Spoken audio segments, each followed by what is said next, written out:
What's going on, everybody, and welcome back to the Hangout Spot where you already know it's real talk, boxing talk, live from my man cave. It's your boy Johnny. And let's talk boxing because this Friday night it is going down in Dallas, Texas on Netflix. And whether you are a hardcore boxing fan or a casual, don't front. You're going to be watching Jake Paul versus Mike Tyson. Much anticipated, a fight that's been getting a shitload of buzz. It was supposed to happen in July. It was postponed. And now here we are this Friday night, November 15th. And if you have a Netflix subscription, it's free. So there's no pay-per-view charges, which means there are going to be millions upon millions of people that are going to be watching this fight. And like I said, it's been getting a lot of buzz, especially on the Boxing Voice. And shout out to my man Nestor Gibbs, who has allowed me to come on his platform on numerous occasions the last couple of weeks as a co-host during the evening show.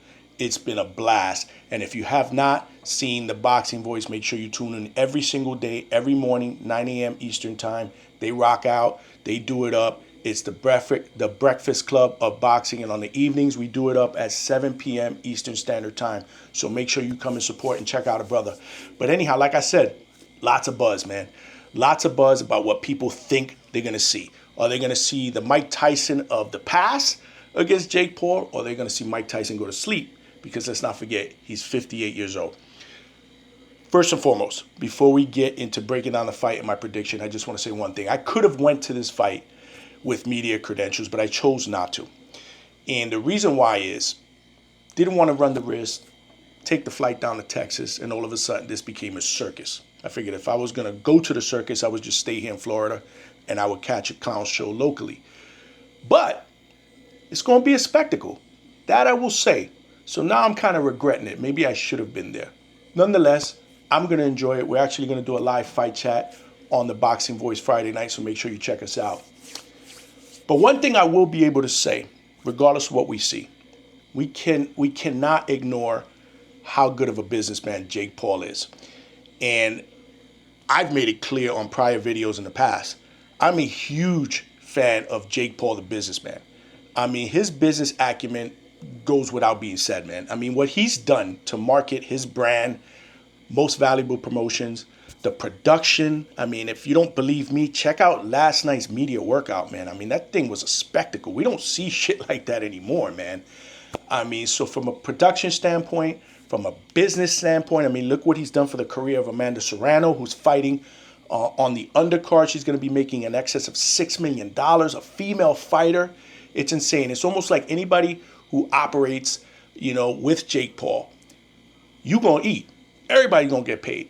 I mean, even the media. I mean, I've covered a Jake Paul fight. I covered the Mike Perry-Jake Paul fight in Tampa. And I've covered a lot of other fights as well for other promotion companies. But, I mean, he did a media dinner, on one of the days before the fight. Even on fight day, fight night, we had meal vouchers. So I was able to eat for free. And again, like I said, no knock on other promotion companies, but that's never, ever been the case for me. So Jake Paul is a generous dude. He's got a shitload of cash, and he's not afraid to invest in his brand. I mean, look at what he's doing now. I mean, it's unheard of. The first fight on the Netflix platform is a Jake Paul fight. So if Netflix would have happened to blow up years later, he's going to be able to come back and say, I was the trendsetter. I was the one that initially brought boxing to that platform. Huge, man. I would have never thought, a movie entertainment platform would host live boxing. But here we are. So from a business perspective, shout out to Jake Paul. Now the fighter, I respect him. I don't respect him as a fighter in the sport, like as far as a contender. I don't believe that he's gotten to that level yet. I don't know if he'll ever get to that level yet, especially with the opposition that he's fighting. I mean, he's claiming that he wants to be a world champion one day, but I mean, he hasn't even fought, a C-level fighter. I mean, the closest thing that we've gotten to that has been Tommy Fury, which a lot of people don't respect in the boxing community for some reason, and he didn't win that fight. So the fact that he's fighting MMA guys, the fact that he's fighting a 60-year-old former legend, the fact that he's fought, a basketball player, Nate Robinson, there's a lot of things that kind of, I don't believe in Jake Paul as a boxer just yet, but I will give him credit because he is living the life of a fighter. He takes the sport of boxing very, very serious. And to give him some credit, From the first time that I seen him until now, he's gotten much better, way better. Now, is he ready to compete with Canelo or some of the title holders at cruiserweight? No, not yet. He's still a work in progress. But he also possesses a ton of power as well, for a kid his age. So I give him props for that. But this fight against Mike Tyson, when it was first announced during the early part of this year, just like anybody else, I was intrigued. And the reason why is you get caught up with the whole aura of Mike Tyson. We're talking about an icon in the sport of boxing. One of the most famous fighters in the world. My mother, who knows nothing about boxing, even she knows who Mike Tyson is. So, he was one of my childhood favorites. So you hear about it and you're like, damn, all right, Jake's fighting Mike. Doesn't matter how old Mike is. Mike's going to put Jake to sleep. That's what I thought at the time. So I liked it. I really did. Then you fast forward to the summer. And I don't know how many weeks before the fight, but then Mike Tyson has to pull out because of a medical condition he suffered at the airport. I think it was an ulcer or something like that. So right then and there, I'm like, okay, we're not dealing with the old Mike Tyson. We're dealing with almost a 60-year-old guy. So at that point, I was done with it. I was like, nah, he don't need to be fighting. He don't need to be in the ring anymore. This man is a grandfather. Move on. You got nothing to prove. And then you fast forward to yesterday. During yesterday's media workout, Mike Tyson actually worked out. Don't know for how long it was. It wasn't that long. But then I thought to myself after that, Mike Tyson, unfortunately, is probably going to get put to sleep, man. Mike Tyson looked every bit of 58 years old yesterday during that workout. It was crazy. He was slow. He looked disinterested. He looked tired. And I think he was only working out for about, I don't even think it was 10 minutes. And after that, he looked like he had gone 12 rounds. It was a quick workout. And then when they interviewed him after the workout, he just looked like he didn't want to be there, man. It was the whole body language thing, man. It was almost like, yo, give me my money and let me get the hell up out of here. You know what I'm saying? And he's going to get paid, which is the main reason why he's doing this, man. They're saying he's going to get paid over $20 million, which is crazy. A 58-year-old guy stepping in the ring with a 28-year-old for over $20 million. So realistically, regardless of what happens, Tyson doesn't lose. The only people that lose on Friday are the people like me that are true Mike Tyson fans. The people like me that don't want to see the last image of Tyson in a professional boxing ring with his head slumped down, kissing the canvas. We don't want to see it. I don't want to see it. And I know Tyson fans out there don't want to see it. We don't want to see our one of our idols get put to sleep, get seriously hurt. But reality is that's probably what's going to happen if this remains as a real fight. There's still a question mark in my mind that this is going to be a circus. Let's not forget Logan Paul is one of the WWE's biggest stars. They know how to orchestrate this stuff. I'm not saying they will, but that's my biggest fear. I don't want to see Mike Tyson go in there and take a dive, but if Mike Tyson goes out there and fights, it could get ugly for him. And again, it hurts me to say that. I might get some people that are going to comment. But at the end of the day, I'm keeping it real. You know how we do it up here at the Hangout Spot. I don't want to say that Jake Paul is going to win this fight, but I truly believe after what I saw yesterday and the fact that Father Time is undefeated, that Mike Tyson going to lose this fight. He's probably going to get stopped. Now, the good part about this fight is they moved it from 3 minutes to 2-minute rounds. So, again, that was more beneficial for the old guy so that he can last longer. And I fully expect Mike Tyson to come out in typical Mike Tyson fashion, right? But I also think that after 2 rounds, he's probably going to be gassed. And at the end of the day, whether you like him or not, Jake Paul does possess some power. And I personally think that Mike Tyson gets stopped. And I think that he's going to be okay with it. I mean, again, he's going to be humble about it. He's probably going to thank Jake for the opportunity. And then he's going to walk away into the sunset with over $20 million in his pocket. So realistically, again, he does not lose. And then the aura of Jake Paul only gets that much bigger, right? Because then what's next? Who's Jake Paul going to fight next? Now, he did say he wants to call out Canelo. Canelo ain't fighting that guy. Or wait, maybe he is, depending on the amount of money that's going to be, on the line there. But at the end of the day, we all know that Jake Paul doesn't deserve to be in a ring with Canelo. So what happens next? What 60-year-old guy does he pick next? What MMA guy does he pick next? Does he finally fight Julio Cesar Chavez Jr., which is a fight that I thought would happen after the Mike Perry fight?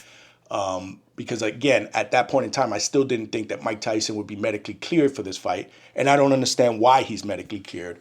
But at the end of the day, that's what I see going down. I'm just hoping that they don't decide to put any shenanigans into this. Just let these dudes fight. Let us be entertained for a few rounds, and then let's keep it moving on to the next one. Now, the fight that I will be super interested in, because at the end of the day, there's some really good fights on this undercard. Don't let the main event fool you. The co-main event should be, in my opinion, the main event. You got Amanda Serrano and Katie Taylor in the rematch. And for those of you that did not see the first fight, make sure you go check it out. That's a fight that even my wife enjoyed, and she doesn't even like boxing. I mean, it was a banger. These two females, they sold out the big room at Madison Square Garden, and they did not disappoint. They put together a Fight of the Year candidate. And Katie Taylor ekes out a very, very close decision against Serrano in a fight that Serrano had her seriously hurt in. She just could not finish her. And this is another reason why I want to see the women go to 3-minute rounds. Because if that fight would have been 3-minute rounds, I think Amanda Serrano stops Katie Taylor. She had her seriously hurt late in that fight, but then she also faded, and Katie Taylor showed why she's one of the best fighters in women's boxing. So this one's going to be a banger. There's 5 straps on the line.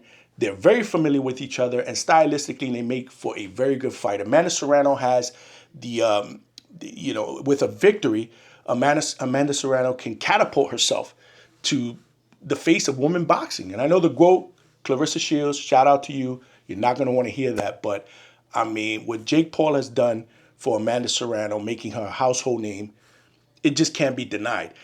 But let's not get it twisted. Amanda Serrano also has the accomplishments, man. She's won titles in multiple divisions. And this will be another one. She's moving up in weight, right, to fight Katie Taylor. So, this one could cement her as a legend, in the sport. So there's a lot riding here. And you get the feeling that baby girl wants to get that get back because she feels she should have won that last fight. Katie Taylor, again, one of the best women's fighters to ever do it. I didn't think that she would take this rematch. She did. Here we are. And that one is going to be a banger. I can't wait to see what happens there. My prediction is that my girl Serrano, this time she doesn't let the scorecard screw her over and she knocks out Katie Taylor or she stops her via TKO. That's my prediction, and that's what I'm sticking to. But anyhow, there's a lot of other good fights on the card. Mario Barrios, the WBC welterweight champion, he's making his return to the ring. 29-2, 18 knockouts, and he's facing a tough competitor, Abel Ramos, who is 28-6 with 22 knockouts. And don't let the name fool you, man. Ramos has been in there with some big names. I mean, Cody Crowley, Regis Prograis, Yordanis Ugas, Omar Figueroa. I mean, Baranchek. I mean, he's been in there with some big names. So this is going to be a little bit of a test for Barrios, but I'm taking Barrios to win this fight.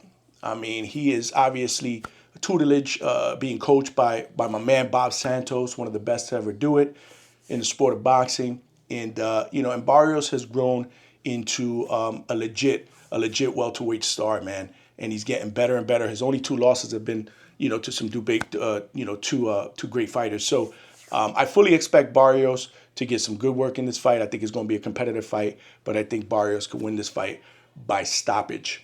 Which takes us to some of the other fights on the undercard. Lucas Body, 17-0, 15 knockouts, better known for possibly the knockout of the year on the last Jake Paul card. I was there firsthand, and when he knocked out H2O, Ashton Sill, the crowd went absolutely bananas. And I asked him during the post-fight press conference if he thought that knockout was knockout of the year, and I don't even think he let me finish my question. He emphatically, absolutely, it doesn't get any better than that. And it's hard to argue.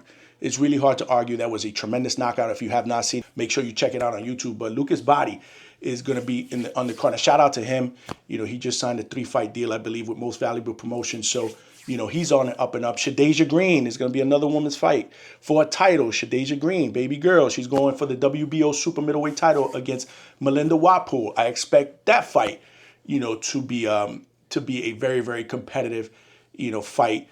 And you know how the women do it up, man. They don't disappoint. And then Shu, my man Shu Carrington, Bruce Carrington, Shu York City, makes his appearance in Dallas, Texas. He is fighting on the undercard. And congratulations to him. This is a huge, huge platform for him. He's 13-0 with 8 knockouts, fighting on the undercard of one of his idols, Mike Tyson. So it's a good thing to see Shu on there, and I fully expect him to absolutely put on a show. I don't care who he fights. So, like I said, there are a lot of good fights on this undercard, so I think it's going to be a very, very entertaining night of boxing. I just hope, again, that the main event doesn't ruin it with a bunch of circus-like shenanigans. Let these two just duke it out, and then let the chips fall where they may. But at the end of the day, let me know your thoughts. You think I'm crazy for saying Tyson's going to be put to sleep?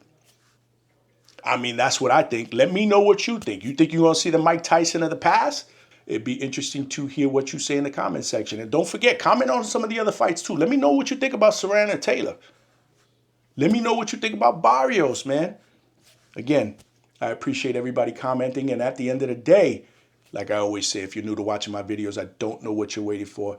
Hit that subscribe button and smash that like button. This is how we do it up here at the Hangout Spot. We are just right there at the cusp of 1,000 subscribers. So come support your boy. Fight content, live interviews. We holding it down here in Florida. So you don't want to miss any of the action. Make sure you come along for the movement. And as always, I appreciate the love and support from the boxing community, my followers out there. Make sure you check me out on the Boxing Voice in the evening this Friday. Again, live fight chats. So check us out. And as always, this is your boy Johnny, signing out from the Hangout Spot. Enjoy the fights Friday, and I'll talk to everybody soon.